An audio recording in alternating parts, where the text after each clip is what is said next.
Welcome to Bad Camp. This is Streamlined front-end development with Pattern Lab and Twig. The slides are available at tinycc/badcamp. If you've come expecting to see the presentation that maybe you saw on video at DrupalCon, that's not what you're going to see today. What you're going to see is, I took the word of Nick and some other people I talked to, which said, I really like the presentation and I like the concept of what you guys are doing. However, you skipped from one area to the other area where it was just, magic happened. So, and I also had people come up to me yesterday at the Front End Summit and say, I want to use Pattern Lab. I'm not really sure what it is. And so I skipped the parties last night, which is probably a good thing, and really kind of redid this. So what we're going to be talking about today, and I'll go through it in the outline here in a little bit of detail, but just to give you a kind of a heads up, is talk about what is a pattern, how to identify a pattern, how to manage those patterns using Pattern Lab, how does Pattern Lab with Twig marry with Drupal 8 with Twig, how to create those same patterns in Drupal so that you can take advantage of your component library that you've created into building up a library of items that you're going to use across every site that you build. Okay? There are going to be plenty of presentations here through tomorrow and Sunday.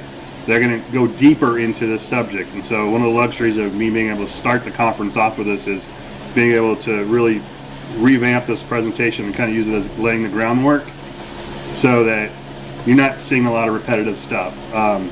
Kristen from Red Hat has a really great example of doing this from a decoupled standpoint, of actually taking this and injecting stuff back to Drupal. Mario Hernandez is also doing a presentation on like component-driven theming, and then Four Kitchens is in the house as well.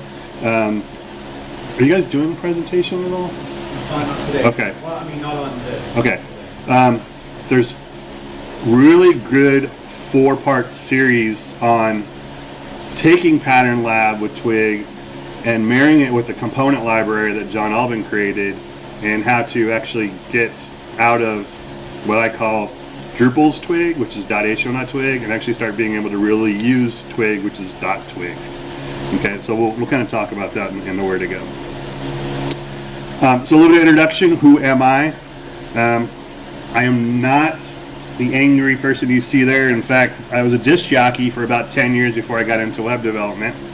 However, the 15 years I've been doing web development, since then my eyes have gotten really bad, so it's actually squinting trying to find where the hell to plug in my headphones. So that said, let me put my glasses on so I can actually see everybody.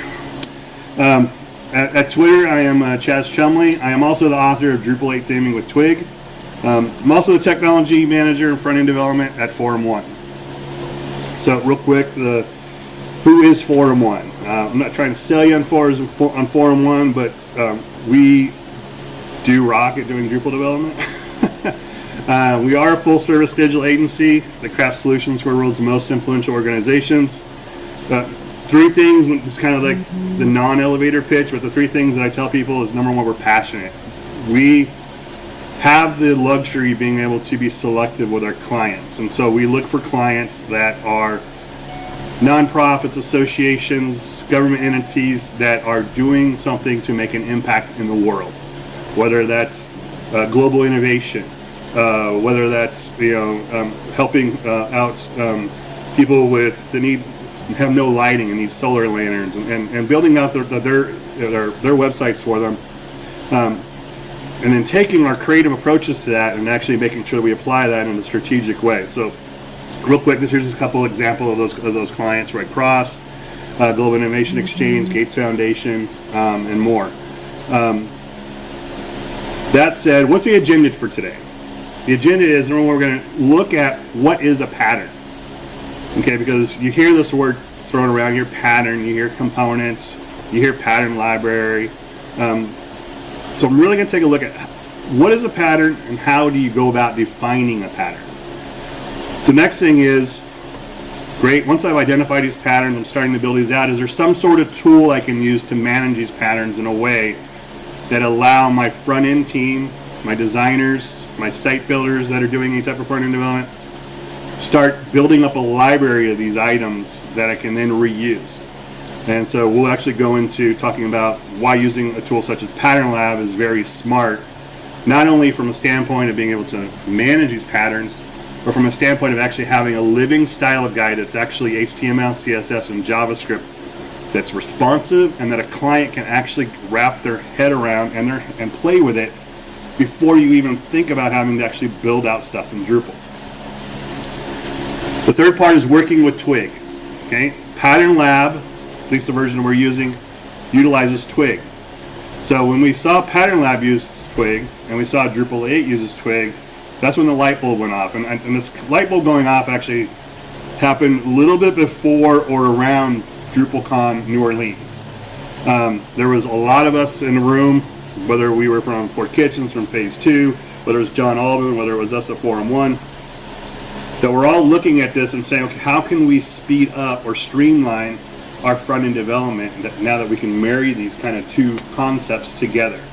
And this is where even Dries in his keynote mentioned Pattern Lab and said we need to really start thinking about how we can componentize Drupal, whether it's from as a web platform or whether it's as a decoupled platform and using Drupal as more of just a web management system. And then finally, I'm going to talk about how do we work smarter? Where do we go from here now that you kind of have these concepts that you've hopefully been able to wrap your head around? So to start, what is a pattern? There's many definitions. I think the most simplistic way I heard this is it's a generic solution that can be reused. Okay, so what does that mean? What makes up a pattern then? A pattern has a name, card, call out, common things that designers would be calling. Those are patterns. What makes it a pattern? It makes it a pattern because it has a problem that it's trying to solve. Okay? And that problem that it's trying to solve allows it to be reusable. It can stand on its own, but it can then be combined and reused across different patterns or the components in Drupal to make your life much easier. Okay, so excuse the obligatory kitten photo. We all love kittens. So let's take this down to the most finite level. Okay, in this case, an image. Okay, this is a simple pattern that consists of an image that can be reused. We have images all over the web, right? It can be modified to use various constraints, whether it's in a hero, whether it's in a teaser, whether it's in a thumbnail. Okay, it can also, though, be combined with other patterns to make something more complex. Okay, let's take a look at another example of a simple pattern. Headings. We have to create these on every single website. Okay, H1 through H6. I don't know a website that doesn't have these styled up in some sort of manner. This is another simple pattern. Okay, and again, this can be reused. It also can be modified to display various levels, so H1 through H6. But we also combine these with other patterns to make something even more complex. Okay, so hopefully you're starting to see we can start at the most finite level and build up on these to reuse these. Another example, a date. Okay, something you commonly see. Maybe you're creating an article content type or a news or an event content type, and you're actually displaying that content to the user. This is another very simple pattern. It's just text that's just formatted as a date, but that date can be formatted various ways. It can also be reused and then again combined with other patterns to make more complex patterns. And finally, probably the most common one we see is a simple pattern of a paragraph. Okay, this can be reused across, again, common typography, yet once we combine it with other patterns, we make something more complex, such as a card.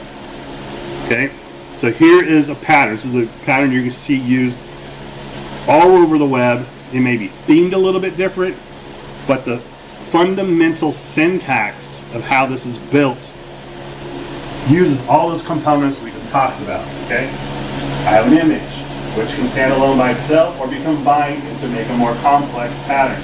I have a heading, I have a date, I have a paragraph. So taking those things as a whole and having them stand alone or bringing them back together then allows us to start creating some more common patterns that solve a problem. Okay? Now we can actually take a complex pattern and start reusing them. So now, we're seeing a page where we have the same markup, we have the same CSS that we created for one individual item. How many people here are using Flexbox? Okay, Flexbox makes the world go round. Perfect example of taking that same card and now I can using a little bit of Flexbox. I can have those, wrapped and give me a grid format based off of being responsive. Okay, this makes creating these patterns, or the concept of having these patterns, something that I can then take and put in my pocket and not have to reinvent the wheel with every single time I go and create a new website. Okay, a designer may hand this to you in 20 different flavors, but when you break it back down to its most finite component, it's just a pattern made up of other simple patterns. Okay. Now that you have that concept of patterns, how do we go about managing those? Morton, everybody know Morton? Morton probably, every time you say pattern, like, kind of, the fuck is that? The sailor that Morton is, always mad about something. However, Morton, what he doesn't really know is he's really creating patterns without using something to manage his patterns. If you go take a look at Classy, if you go take a look at Stable, Classy more so, he organizes his CSS, his JavaScript, his Twig templates on a per folder level. And if you go look at his CSS that's in his libraries file, he's managing them in a certain way and making sure he calls them out based off of the functionality with a name. Well, the minute you say name and functionality and it's being reused, to me it's a pattern. He just doesn't understand that he's doing patterns already. And I tease him every time I say that. So how do I go about managing these patterns though in a kind of a more simplistic way, something that I can actually wrap my head around and use? That's where Pattern Lab comes into play. Okay? Pattern Lab helps you, as well as your team, if you're working in a larger team, to build thoughtful, pattern-driven user interfaces using this atomic design principle. So, Chaz, you just went into science. What is atomic design principles? It's really the concept, like I said, of breaking down these common patterns into the smallest component. In case an atom, okay? Atoms make up molecules, molecules make up organisms, organisms make up components, templates, pages. You're going small up to the full web page. Okay, so what does that look like? For example of atom, I have a string here that says search the site. I have an input box that has a placeholder. I have a button. Okay, those are some very common atoms in Pattern Lab terminology that you might see. Well, how do I build on those though to come into like something called molecules? Once I start combining those, I get into something that's not a full-blown web page yet, but in this case is a search element. Okay, it's composed of that text, it's composed of that input, it's composed of that button, which can stand alone by themselves, but once I put them together, I now have this molecule. Once I have that molecule, I can start taking additional molecules and combining them together to make something like an organism. In this case, the header of a web page, which we all have to do on every single website we build as well. Okay, in this case, we have organism for the menu. We have an organism, or in this case, maybe more of a atom for the logo, and then we have the search box on the right. Now imagine taking it up another level and combining these with multiple organisms to where you actually have a template. And this is where I've seen this done very carefully, but you can almost really utilize this as a wireframe if you wanted to. I wouldn't recommend it, but I just had to throw that out there because I have seen it. This is more of what does it look like before you actually add in the content, in this case what makes up pages in Pattern Lab. So hopefully you can see we've identified the pattern. We now have some place to manage these patterns by organizing them into atoms, molecules, organisms, templates, and pages to give us the ability to have something that we have this huge now library of these components that we created on a per website basis. So let me kind of show you an example of what this looks like. And so I said I wouldn't do the magic, but I wasn't going to rely on Russia hacking the internet again. So, however, I didn't see anything on Trump yesterday, so maybe that was on purpose. So I can't make it any bigger than this. I apologize. If you need to borrow my glasses, you're welcome to.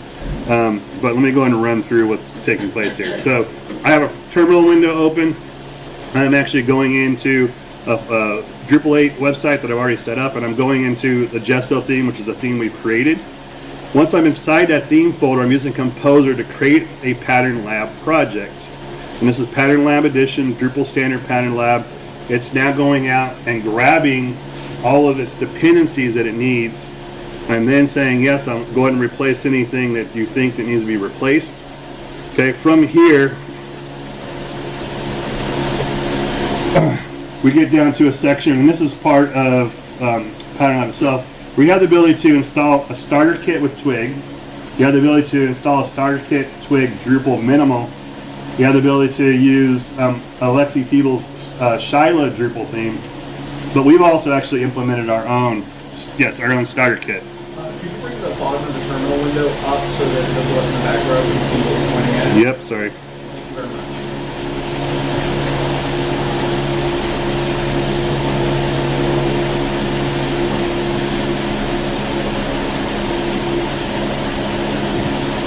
If I can grab it.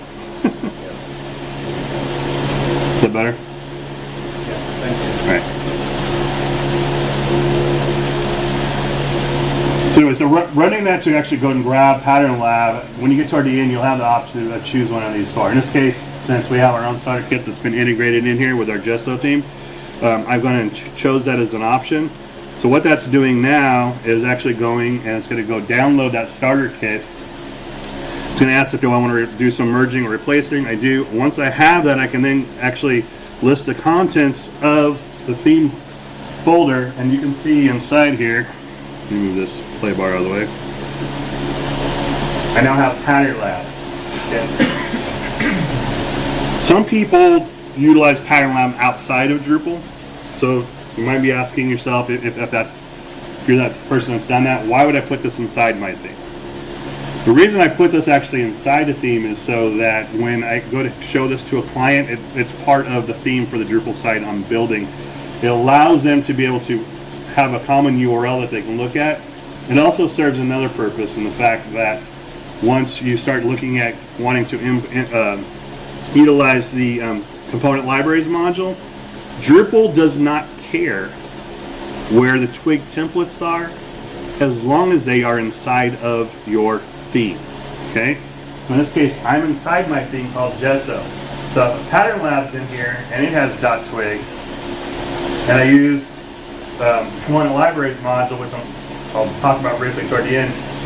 It allows Drupal, when it goes to actually read a file, just look through here and find a particular file that it's using. It also allows the templates folder, which has .html.twig in it, to be able to talk to straight up .twig inside of Pattern Lab. So you start having this marriage that can take place.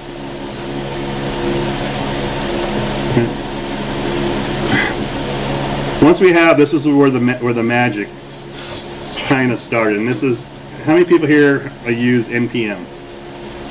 Okay, so NPM is a package manager.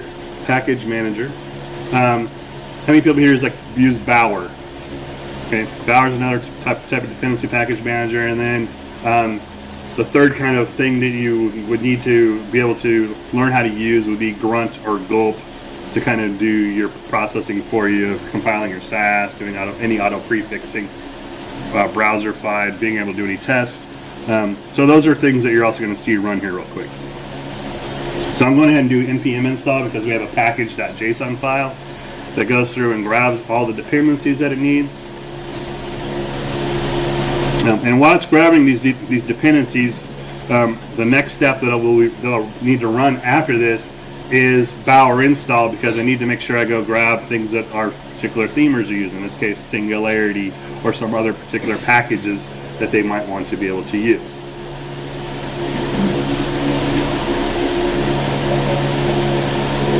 What is Singularity? Singularity is for grid system, which very shortly, I don't even know if we'll even need to use it anymore because we're starting to use Flexbox for everything. So,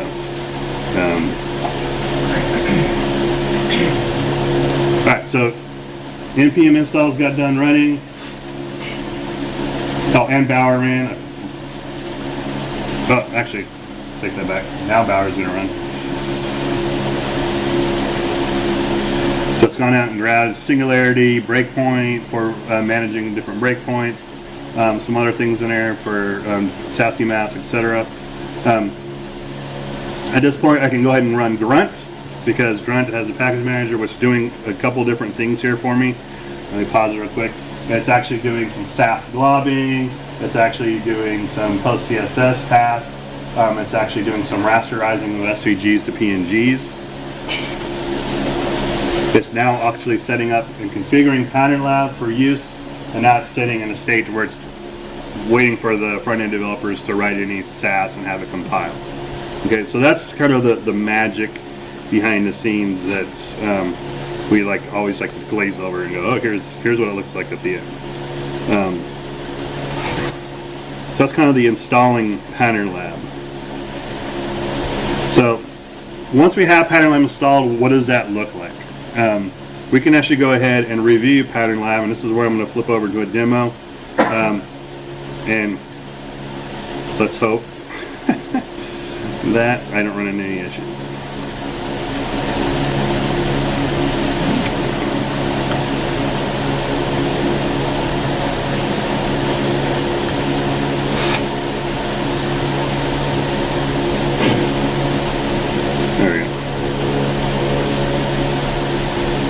So once Pattern Lab's installed, you'll get something that looks like this. This is one that I'm actually going to do some demoing off of. So it's already had some of the SAS and the CSS done, because we'd be here all day if I went through trying to walk you through everything. But what it gives you is it gives you a really nice interface for you to be able to look at different things that you're going to start composing. Okay, in this case, base, components, layouts, templates, pages. So if I go under base, you can kind of get your first idea of what goes in here. So these are things that are global things, like colors, like fonts.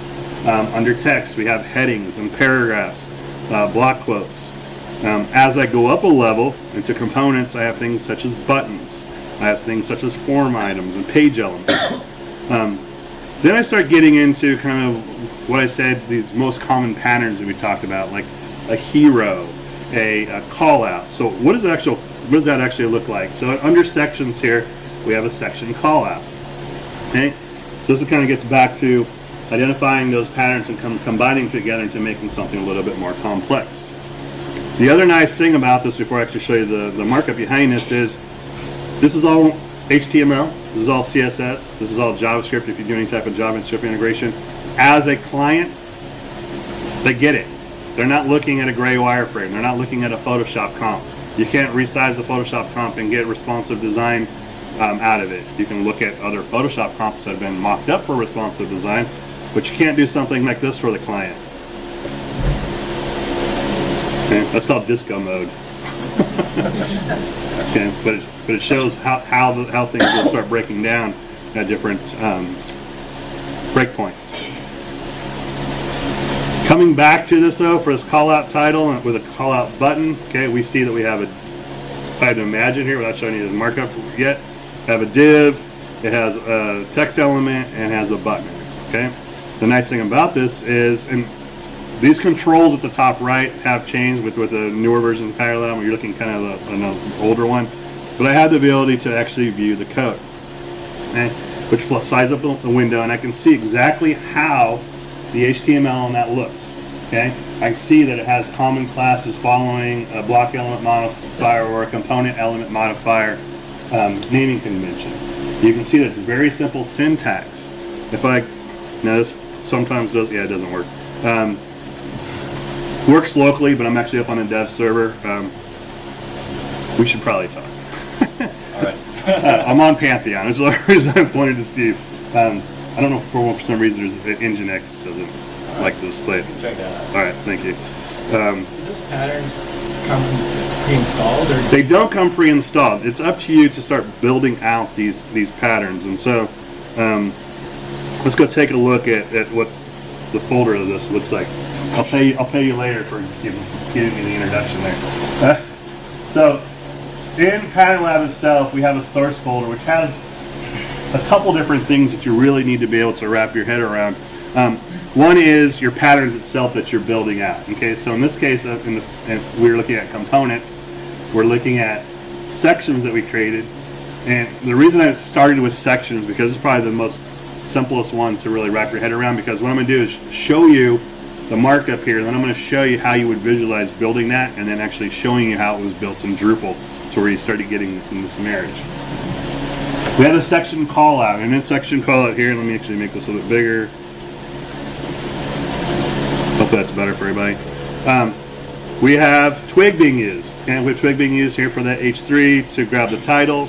We have another twig element here calling the body, another one calling the button. Now this is not twig talking to Drupal yet. Okay, this is twig talking to JSON.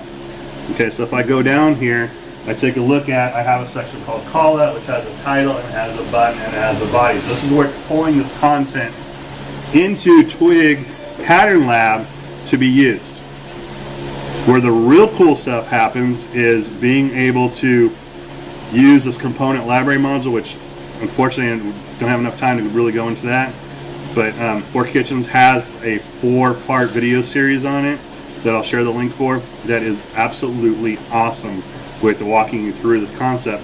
But this component library module allows you to then actually take Drupal and say, hey Drupal, pass stuff up to Pattern Lab so that I can talk to each other. In Drupal Con New Orleans, what we were doing is we were actually kind of taking this concept and using Twig to extend or include these Twig templates and then copying them down to the templates folder. That concept was fine back then. Component library module is the way to do it. However, back to this, not to sidetrack us all, we see the markup, we see the Twig syntax, we know where the content is coming from based off that data.json file. So let's say y'all wanted a section for a hero, okay? All you're doing is when you're creating stuff in Pattern Lab is you are figuring out, number one, am I dealing at the most finite level? In this case, let's go take a look at base, and let's take a look at text, and let's look at headings. Okay, that's simple there, right? You're just putting a markup in there. We have a Twig output for URL, which is again coming from the data.json file. Once you start looking at those components like I looked at earlier though, and you actually say, oh, call out though is this element, a button, a div, then it starts making sense of how you start putting these things together. Okay? I'm purposely not going any deeper at this point because I don't want to sidetrack everybody, but I also have the ability to reference other items that are up in these other folders to pull into Pattern Lab, which is what also makes it really powerful. Because I don't have to sit there and repeat the markup. I can create it one place, I pull it in to be used within other components that I'm building. So back to this call out, okay? I've got a question. Yes. So inside of the folders that you've got there, you had a data.json in the data folder. Yep. It showed us that some of the data was being pulled into the variables in Twig. Yep. There's also, I noticed, in the sections folder, Yep. there's also a JSON folder in there. I know what that's all about, but could you explain like why you would have one in the folder and one in the data folder and what that means? Yep. So generally the way that, and you guys may do a little bit different, but generally what we use the data.json file for is for things that we globally are using for data. And then if we get back to a component where we know that content or that JSON content for that particular component only is ever going to live in that particular component, then we'll actually go ahead and break it out. And so in this case, with that section hero.twig, we actually had a section hero.json file living in here as well. And so this is saying, hey, for this hero, here's the source, here's the title, the intro. It's not being used anywhere else through Pattern Lab, so we made the decision of let's go ahead and keep those together. Do you guys use it in a different way, or? No, that's exactly what we do. If the data is only related to the particular component, we throw it in a JSON or a YAML file in that same folder. Yep. Because Pattern Lab, if you name it the same, you see section hero.twig and then .json. If you name the twig and the data the same, Pattern Lab actually injects the data Correct. into the twig template. Correct. Did everybody hear that? Like I said, I could probably spend the whole day training class again. walking you guys through how to use It's this. a deep and awesome topic. Yes, it is. So let me, we're getting short on time here. So let me show you. So great, this is in Pattern Lab. I haven't even touched Drupal at this point, okay? Other than the fact that this lives inside a Drupal theme at this point. The nice thing about Pattern Lab is it's agnostic at this point, okay? Yes, it's sitting inside a Drupal theme. This could also be sitting inside a WordPress theme, and if you're using the Timber plugin for WordPress, which allows you to do Twig templating, guess what? Now I have something that is cross-platform between a larger shop that might be doing WordPress and Drupal, and the front-end developers. They don't care. They're constantly working in something that they are either getting used to or are completely comfortable with, and can take a design, build it out completely before the front-end developer or site builders are even going and doing anything in WordPress or Drupal. That said, we are at a Drupal camp. So let me actually show you how we then turn around and visualize this. I would say that most Drupal 8 themes that are being created by any of the shops are really working more on a flat layer now. What do I mean by that? That means I have a content type that uses the default regions that come with Drupal out of the box. I'm not worrying about managing blocks and sidebars. I'm managing everything on a single node basis. So how do I do that? How many people are here familiar with the paragraphs module? Okay, get a handful of you. Think of inside of your node just having different bands. Those bands can have different components made through using paragraphs module, which then almost map identical back to what your concept is inside of Pattern Lab. So if I go take a look real quick at structure paragraph types, we have a call out one up here, okay? Paragraph types, if this is the first time you're seeing it, are just almost identical to content types, with the exception is they do not have their own display, okay? They are meant to be used, attached to, or inside of a content type itself, okay? So we do have a call out one up here, which is going to map, look, description, a heading, and a link back to exactly what we're seeing over here in Pattern Lab, okay? We then have the ability to create this, which then gives us the ability to have its own Twig Drupal template. And so if I go take a look at that real quick,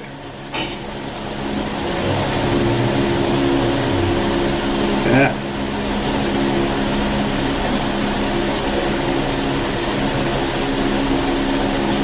Templates, paragraph,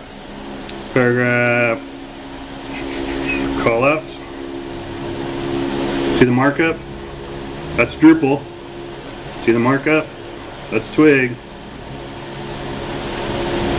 Okay, other than the fact that this is actually pulling this markup into a field template, it's almost spot on identical. Okay, so I had the ability to then not reinvent the wheel. All I do is build out the component, go grab the markup, and this is the base entry level I'm talking about here.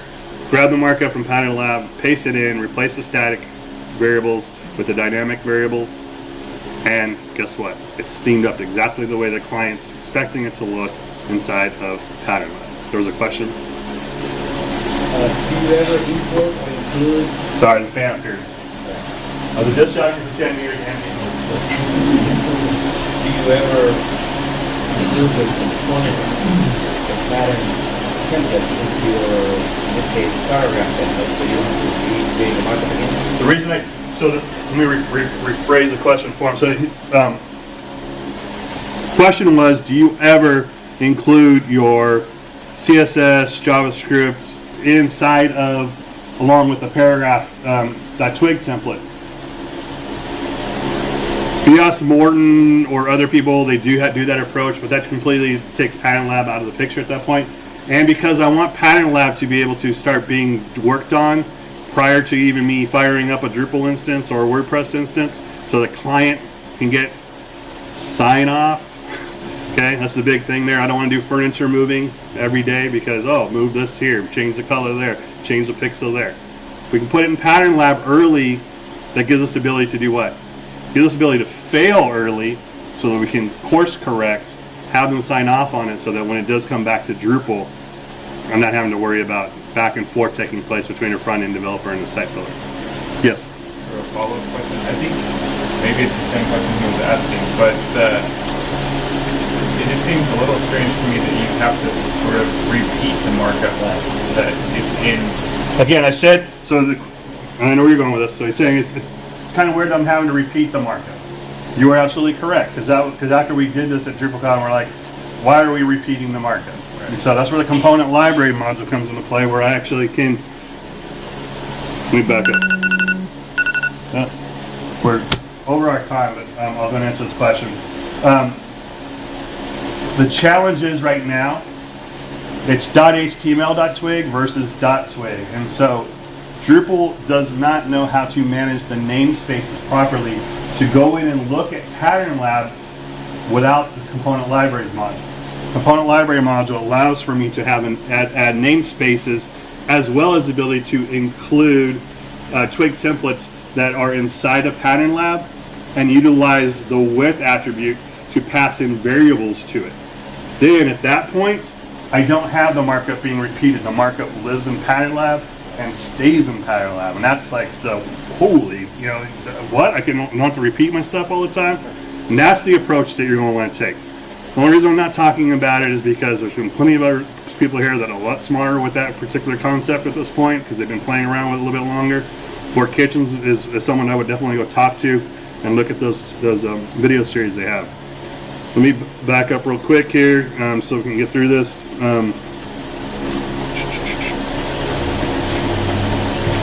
So Pattern Lab Twig, combining tools with templates. We took a look at that, working smarter. Where do we go from here? You've seen kind of these base concepts. You've seen how they're done. You're seeing, yes, I'm being able to start doing these. No, I'm not really able to start working smarter all the way. Kind of, but still I'm doing some repetition there, so I'm having to manage code in two different places as far as the markup's concerned. So where you go from here again is that component library. Where you also go from here are these sessions. One is component-driven Drupal theming, which is going to kind of show you some different concepts on this. If you're interested in decoupled Drupal, Kristen has a session on, I believe, Sunday, which is reduce, reuse, recycle, modular CSS for enterprise websites. You may not hear enterprise, and I've told Kristen this. Enterprise equals what?